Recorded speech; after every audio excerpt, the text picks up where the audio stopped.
All right, so for example number 2,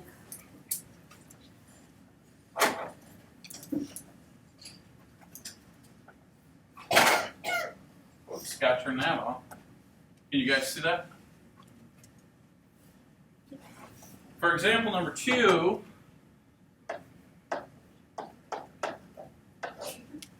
we want to learn how to transform the function. So I'm going to say g of x actually is equal to 2 plus x over x plus 3.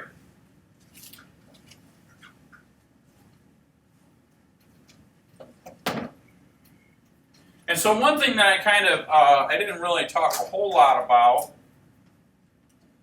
was the fact that when you graph this function, what it really looks like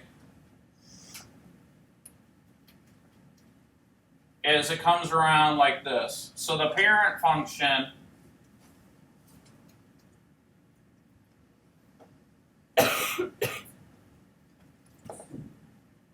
we'll call it g of x. Oh, I already called it g of x.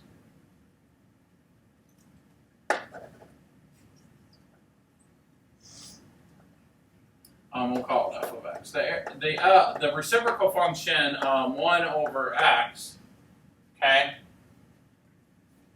looks like that. So now we can transform this function because really we're doing a composite function. This is the same as g of x 2 times 1 over x plus 3, okay? And so the reciprocal function is 1 over x, and we are substituting that with x plus 3. So one way that we can think about it is that the transformation of the function is really g of x is equal to 2 times f of x plus 3. Now, if we were to do that mathematically to the parent function, that's what we would get. Now, what does that mean with regards to how to graph g of x? What does the 2 do in the front? It's a vertical stretch or shrinking, right? So this 2 is going to take that whatever y value we have, like at this point, and you multiply it by 2. So it's going to stretch it vertically. That's what the 2 does. What do you think the 3 is going to do? Move it to the left. How many spaces? 3. Okay. So what you guys are saying is that if I go over 1, 2, 3 units, that's where my new line should be. So if I were to graph,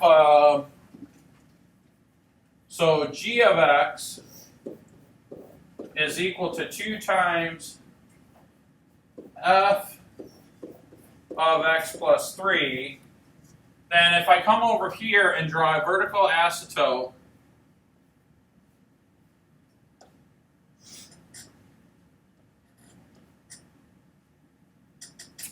and then the only other thing that I've got to do is I've got to stretch it out a little bit. So instead of it riding so close to the corner, it might look more like,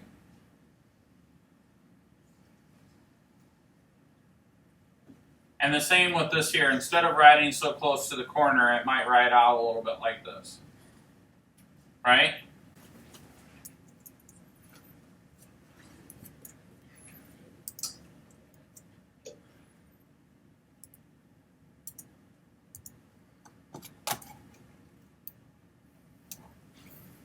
Well, what do you guys think?